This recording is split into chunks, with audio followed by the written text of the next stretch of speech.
بەهۆی زۆری باش لەسەر هاوردەکردنی تەماتەی ئێرانی نرخی تەماتە لە بازاڕەکانی سلێمانی بۆ 2500 دینار بەرز بووەتەوە. سندیکای علوەی سلێمانی هۆکارەکەی بۆ کەمبوونەوەی بەرهەمی تەماتەی خۆماڵی دەگەڕێنێتەوە و دەڵێن تەماتەی ئێرانیش بۆ هەر کیلۆیەک 750 دینار گۆمرگ دەکرێت، بۆیە نرخەکەی ئێستا لە بازار ئەوەندە گرانە. هۆکارەکەی وەکو جەن باسیجاری کەش باسمان کردووە هۆکاری گۆڕینی کەشوهەوا بووە کە ئەم گۆڕینی کەشوهەوا ئێمە هەر پشتمان بە بەروبوومی خۆماڵی بەست بوو.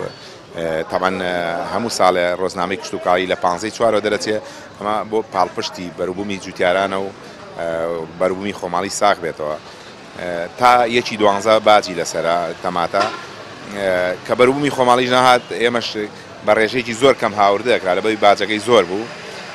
هۆکاری گرانبوونی ئەوە بوو لە پڕەن سەرمایە لێدا تەماتەی بە تایبەتی تەماتەی پێنجێن فەوتان نەمابوو.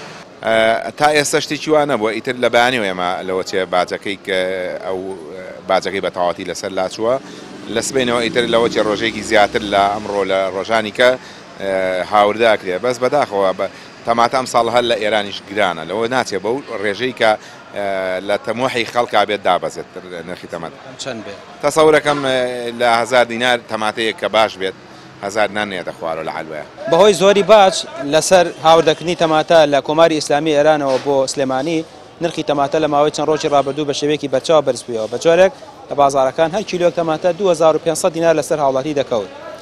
ئێستا هەرچەندە دەوترێت باجەکە لاچووە لەسەر هاوردەکردنی تەماتە، بەڵام لە کۆماری ئیسلامی ئێرانیشەوە دەوتێت تەماتە کەمە بڕەکەی، بۆیە چاڕوان دەکرێت تا ماوەی 10 ڕۆژی تر تەماتەی جوان نێتە بازاڕە. ئەوەشی هەیە ئەمەیە تەماتەی پێنجوێنە کە ئەویش بڕەکەی زۆر کەمی کردووە و خواستی لەسەری کەمتر بۆتەوە بەهۆی ئەوەی کە وەرزی تەماتە لە هەرێمی کوردستان بەهۆی سەرماوە نەماوە و ئەوەی هەیە تەنها تەماتەیەکە لە بازار کە خواستی زۆر لەسەر نییە و هی ناوخۆیە کە بڕەکەی کەم بۆتەوە. ئێستا چاڕوان دەکرێت بۆ 10 ڕۆژی تر اینجا تەماتە جاری تر بێتە بازارەوە و بە نرخی سەر و 1000 دینار دەگات بە هاوڵاتیان.